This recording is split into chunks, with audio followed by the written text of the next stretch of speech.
क्षणों की संबंधी प्रतिक्षण होने वाली परिणाम की समाप्ति पर ग्रहण करने योग्य क्रम कही जाती है।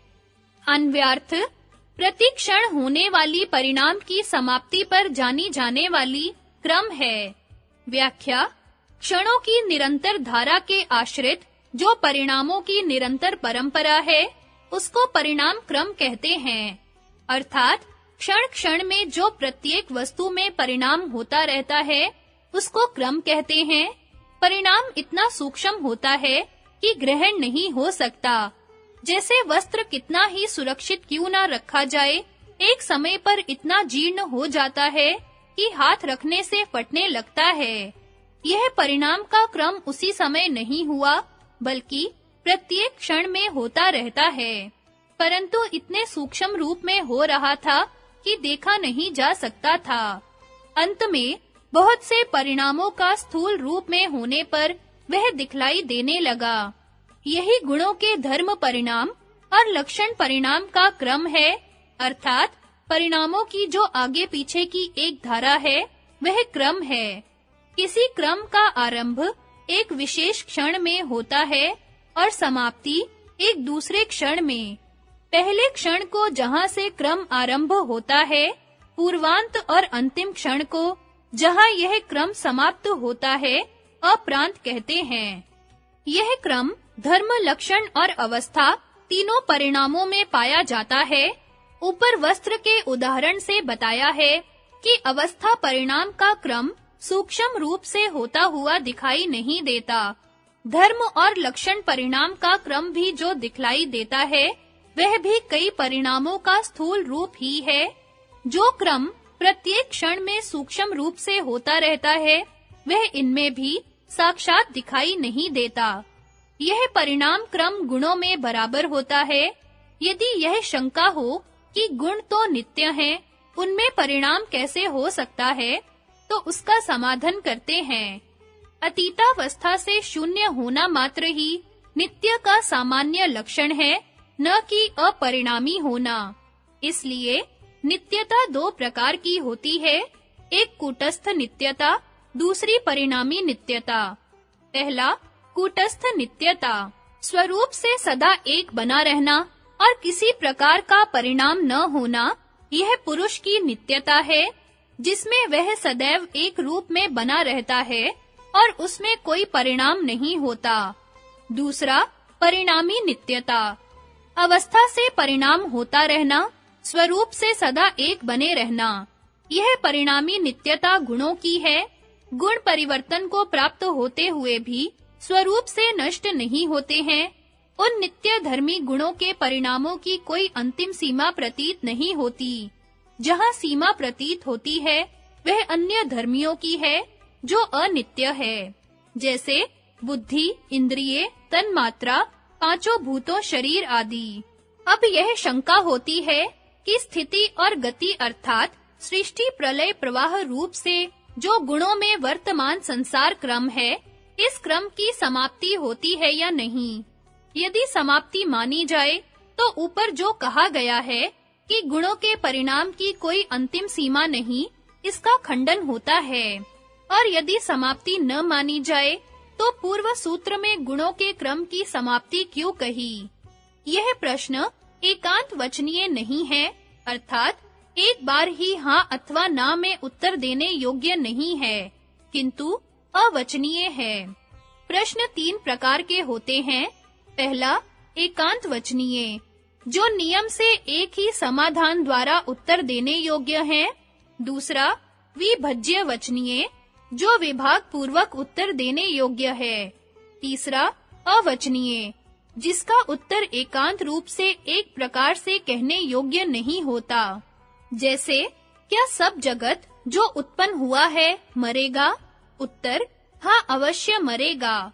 यह एकांत वचनीय अर्थात एक ही उत्तर देने की योग्यता वाला है। क्या जो मरेगा वह सब उत्पन्न होगा? उत्तर केवल जिसको विवेक ज्ञान उदय हो गया है और जो तृष्णा रहित हो गया है वह उत्पन्न न होगा, अन्य उत्पन्न होगा। मनुष्य जाति उत्तम है या नहीं? उत्तर मनुष्य जाति पशुओं से उत्तम है, देवताओं से उत्तम नहीं है। यह विभज्य वचनीय है, यह संसार अंतवान है या अनंत है, यह अवचनीय है, क्योंकि दोनों में से एक विशेष कहने योग्य नहीं है, परंतु आगम प्रमाण से इसका उत्तर यह है कि ज्ञानियों के संसार क्रम की समाप्ति है, अर्थात ज्ञानियों का संसार अंत को प्राप्त होता है, अज्ञानियों को नहीं होता है। ज्ञानी संसार क्रम के समाप्त होने पर, अर्थात संसार के अंत होने पर मुक्त हो कैवल्य पद को प्राप्त होते हैं। उक्त क्रम का लक्षण कहते हैं। भोजवृत्ति का भाषानुवाद। सबसे छोटे काल का नाम क्षण है। क्षण का जो प्रतियोगी क्षण से भिन्न परिणाम है, वह गुणों का क्रम है। जाने हुए क्षणों में पीछे जोड़ लगाने से ही वह ग्रहण किया जाता है। बिना जाने हुए क्षणों के उनमें क्रम नहीं जाना जा सकता, इससे उसे अप्रांत निर्ग्राह्य कहा है। विशेष वक्तव्य। श्री विज्ञान भिक्षु आदि सूत्र में परिणाम परांत पाठ मानते हैं। श्री रामानंद यति कुछ विभिन्न व्याख्यान करते हैं। वे क्षण प्रतियोगी शब्द का षष्ठी समास नहीं, किंतु बहुव्रीहि करते हैं। क्षण है निरूपक बतलाने वाले, जिसके वह क्षण प्रतियोगी है। क्षण कलांश को कहते हैं। क्षणों में बुद्धि को समाधिस्थ करके ही क्रम जानने योग्य है। अप्रांत निर्ग्राह्य। कहीं क्रम प्रत्यक्ष और कहीं अनुमेय है। मृत्तिका में पिंड, घट, कपाल, चूर्ण, कण रूपी प्रत्यक्ष परिणाम होते हैं। उनका पूर्वांत पिंड है और अपरांत कण है। इनमें पूर्वोत्तर अवधि के ज्ञान से क्रम निश्चित रूप से ग्रहीत होता है, अर्थात मृत पिंड के अनंतर घट होता है। ऐसा क्रम प्रत्यक्ष है। अच्छे प्रकार रखा हुआ वस्त्र भी पुराना पड़ जाता है। वस्त्र में पुरानापन एक बार तो आता नहीं, किंतु क्षण-क्षण में पूर्वांत नवीनता से लेकर पुराणता होती रहती है, अर्थात नवीन होने के बाद अत्यंत सूक्ष्म पुराणता, फिर सूक्ष्म पुराणता इत्यादि रूप से पुराणता होती रहती है। वहां पर क्रम अनुमान करने योग्य है। यह क्रम नित्य और अनित्य दोनों प्रकार के पदार्थों में होता है। नित्य दो प्रकार के हैं। एक कूटस्थ नित्य होते हैं, जैसे पुरुष। द्वितीय परिणामी नित्य होते हैं, जैसे सत्व आदि गुण। धर्म, लक्षण, अवस्था, इन तीनों प्रकारों से परिणाम होने पर भी धर्मी में स्वरूप का नाश न होना परिणामी नित्यता है। एक धर्म को छोड़कर धर्मांतर को ग्रहण करना परिणाम है। अनित्य बुद्धि आदि धर्मियों में जो क्रम है, वह अवधि सहित है। बुद्धि में राग आदि परिणाम पूर्वांत और पुरुष का प्रत्यक्ष करना अप्रांत क्रम है। परिणामी नित्य गुणों में परिणाम का क्रम अवधि से रहित है, क्योंकि मुक्त पुरुषों के प्रति गुणों का परिणाम न होने पर भी बद्ध जीवों के प्रति होता ही रहता है।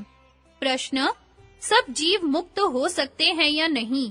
यदि हो सकते हैं, तो प्रकृति का परिणाम अवधि से रहित मानना ठीक नहीं, और नहीं हो सकते, तो तत्व ज्ञान में किसे विश्वास होगा? अर्थात तत्व ज्ञान होने पर भी यदि नहीं कह सकते, तो तत्व ज्ञान में विश्वास उठ जाएगा, विश्वास उठने से कोई मुमुक्षु न रहेगा, इत्यादि दोष होंगे। उत्तर: 3 प्रकार का प्रश्न हो सकता है। एकांत वचनीय, विभज्य वचनीय, अवचनीय। यदि पहला प्रश्न किया जाए कि क्या सब उत्पन्न हुए मरेंगे, तो यह एकांत वचनीय है, अर्थात कहना चाहिए कि हाँ अवश्य मरेंगे। आपका किया हुआ जो दूसरा प्रश्न है, वह विभज्य वचनीय है, अर्थात विभाग करके उत्तरणीय है कि किसे तत्व ज्ञान होगा, वह मुक्त हो जाएगा, और जिसे न होगा वह नहीं। जीव अनंत है, सृष्टि प्रलय भी अनंत है, इससे सबकी मुक्ति नहीं हो सकती। तीसरा प्रश्न यह हो सकता है कि प्रकृति का परिणाम क्रम समाप्त होता है या नहीं। इसके उत्तर 2 हो सकते हैं। प्रथम यह कि निश्चय नहीं कर सकते कि समाप्त होता है या नहीं। द्वितीय यह है कि जो ज्ञानी है उनके लिए समाप्त होता है, अन्यों के लिए नहीं। वास्तविक परिणाम क्रम परिणामी नित्य गुणों में है और पुरुष में कल्पित है, वस्तुतः नहीं, अर्थात बुद्धि के परिणामों का आरोप है इत्यादि भाष्य का तात्पर्य है। संगति गुणों के परिणाम क्रम की समाप्ति पर कैवल्य कहा गया है, उसका स्वरूप अगले सूत्र में बतलाते हैं।